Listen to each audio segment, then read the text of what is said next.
기후를 구하는 것이 우리의 임무일까요? 기후운동가 로렌츠 발터트. 로렌츠 발터트는 기후운동가이다. 그러나 그는 세상을 구원해야 한다거나 모든 그리스도인은 정치적으로 녹색이어야만 한다고 믿는 사람에 속하지 않는다. 그럼에도 불구하고 그는 특히 신자들과 교회가 책임을 질 것을 촉구한다. 로렌츠 발터트는 자신이 기억할 수 있을 때부터 세상을 더 좋게 만들고 싶은 열망을 느꼈다.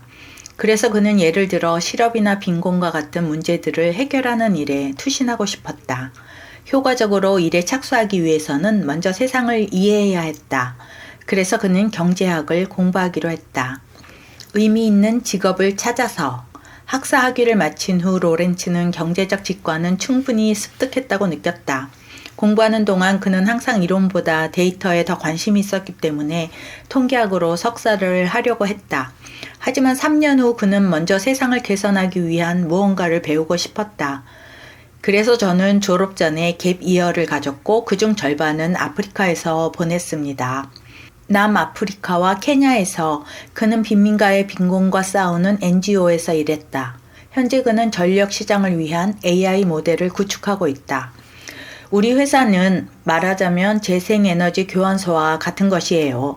예를 들어 태양광 발전소가 단기적으로 예상보다 많은 전력을 생산한다면 이를 우리에게 판매할 수 있어요. 그리고 교환소가 많을수록 무언가 교환을 원하는 사람들에게, 이 경우에는 재생 가능한 전력 생산자들에게 더 좋은 거죠. 나침반으로서의 믿음.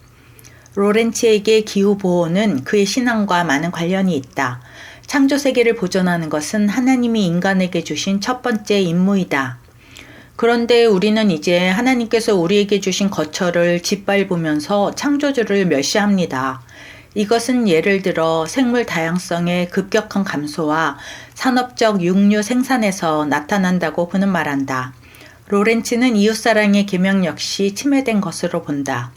그는 전 세계 인구와 비교할 때 우리 스위스인이 케이크에서 훨씬 더 큰 몫을 차지하고 있으며 수십 년 동안 그렇게 해왔다고 강조한다.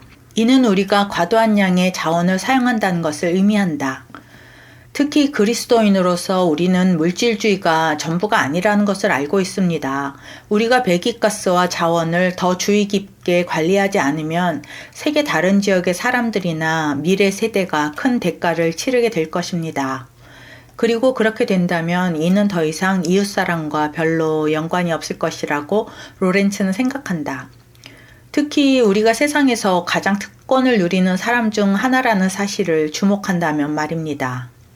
불행하게도 현 상태에서 혜택을 누리는 강력한 기업과 개인이 많이 있으며 지금 여기에 있는 우리도 크게 다르지 않다. 그러므로 사슬의 시작 부분에는 또한 인간의 이기주의가 있다고 그는 말한다. 기독교 기후 행동과 함께 다리를 놓다.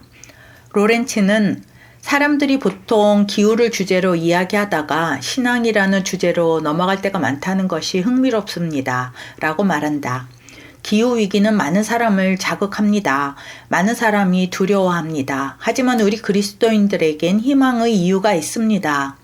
기독교 기후 행동의 회원인 로렌츠는 자원봉사를 하고 있다.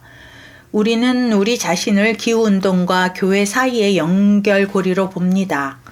한편으로 그는 복음의 희망이 기후운동 안으로 들어와야 한다고 믿는다. 왜냐하면 기후변화에 관한 정부 간 패널 보고서를 연구하다 보면 누구나 금방 우울증에 빠질 수 있기 때문입니다. 반면에 그는 교회가 기후변화에 대처하지 않으면 사회와의 연대를 잃게 된다고도 믿는다. 그렇게 되면 우리는 기회를 잃어버리죠. 따라서 기독교 기후 행동은 예를 들어 교회들이 기후와 신앙이라는 주제로 예배를 기획하는 것을 돕거나 기후 재난과 관련된 기도 시간을 조직하기도 한다. 그 이유는 그리스도인으로서 걱정과 두려움을 하나님과 그리고 다른 사람들과 나누는 것은 자연스러운 일이기 때문입니다. 그리스도인으로서 우리는 공동체로 부름을 받았다.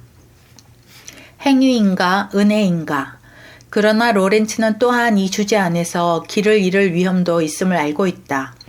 저는 기후보호가 대체 종교가 되어서 불건전한 길로 들어설 수도 있다고 믿습니다. 하지만 물질주의와 이기주의도 그에 못지않게 해롭지요. 로렌츠는 또 은혜의 중요성과 예수님만이 세상의 구세주이심을 알고 있다. 우리가 세상을 구할 수 없다는 것은 저에게 분명합니다. 그리고 우리는 그럴 필요가 없습니다. 왜냐하면 예수님께서 다시 오시는 이유가 바로 그것이기 때문입니다. 그러나 이 주장을 이용하여 피조물 보존에 대한 책임을 거부하려는 사람은 누구나 잘못된 길로 가고 있는 것이라고 그는 말한다. 왜냐하면 야고보서에서 말한 대로 행함이 없는 믿음은 죽은 것이기 때문이다. 요컨대 하나님은 구원자이시다.